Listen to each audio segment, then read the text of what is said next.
Mexican stew called Posole. Has anybody ever had it? Tasted it? It's really popular back home where I come from in Chicago, and because it's so time consuming, a lot of the Mexican restaurants only do it Friday or Thursday, Friday, Saturday. So they're weekend specials a lot. So first thing we're going to need to do is take our pork. This is Boston butt. It's the shoulder cut, again, the toughest cut of meat on the animal. We are going to first add our salt, paprika, cumin, garlic, oregano. Okay, so we have our spice mix here. Trying to get that garlic to break up a little bit. So then we take our pork and coat the pork with the season here and let that sit a half hour before you actually put it in your pot and start cooking it. Put it in your pan and cover it with water by about 1 inch.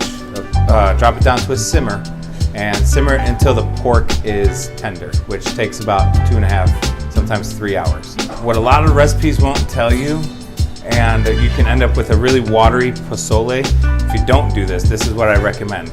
That liquid that you started with, if it starts to evaporate, okay, add a little bit more until the pork is tender, okay? Once the pork is tender, crank it to high and reduce that liquid down to nothing, okay? You're concentrating the flavors, and you won't end up with a very watery pozole. We are going to add the hominy. So this is my tomato sauce.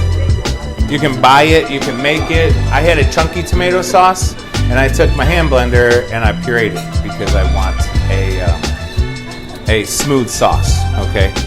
At the same time, we're gonna add chicken stock. Okay, I want like a medium diced on a Roma tomato. So what I'm gonna do is, people's first instinct is to cut the stem part off, right?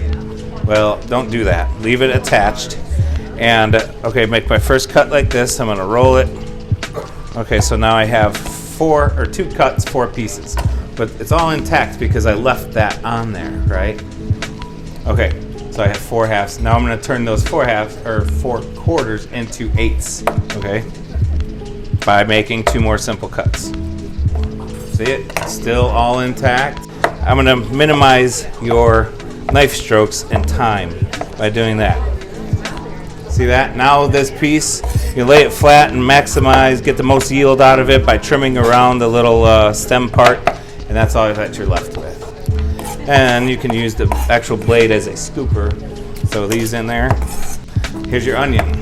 I'm gonna use half of this, okay? So I peeled it. You have the base. Again, don't cut that off. It's everybody's first instinct to cut that off. But you want to cut the face of it off, I guess you want to call it that. And then cut that in half, right? Same kind of concept. That's still intact. I'm going to use half of this. So for knife safety, I'm going to put your hand on top of this. Don't hold it like this. Don't hold it like however. Just hold it with your hand wide open and actually cutting board here. So 2 slices this way. Then we will go and on the top make about 3 or 4 on each side.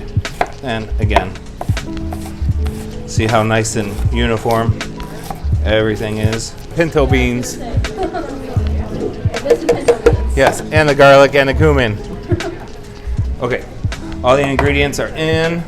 So basically, I cooked the pork for 2.5 hours, I believe. And then I added all my other ingredients and then cooked it for an additional hour. So it took 3 to 3.5 hours total. It's great garnished with raw cabbage on top, tortillas, a little bit of lime, some cilantro, raw onion. So I took the liberty of adding the cilantro already to the pozole and the lime, but I'm gonna pass out some plates with garnishes on there.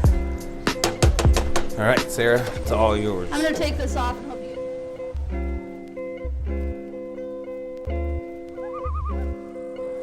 Ryan Cervedes here with Century 20 affiliated in South Haven, Michigan, and things to do in South Haven.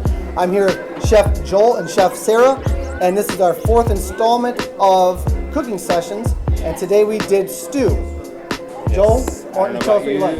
I don't know about you, Sarah, but I had a really fun time cooking Blast. the 2 stews that I did. I did a traditional burgundy beef, French recipe stew, and then I went and did a Mexican stew, which is called Posole, with pork shoulder and hominy. It turned out absolutely fantastic. Then I jumped the ocean and did a African stew called the moda, which is a chicken peanut stew, and a Swedish stew, which had lamb and pears in it, which I think was my favorite. Absolutely delicious. Yes. So make sure you make it out to taste, get a good meal, stay warm. It's middle of winter time, and we'll see you in a month.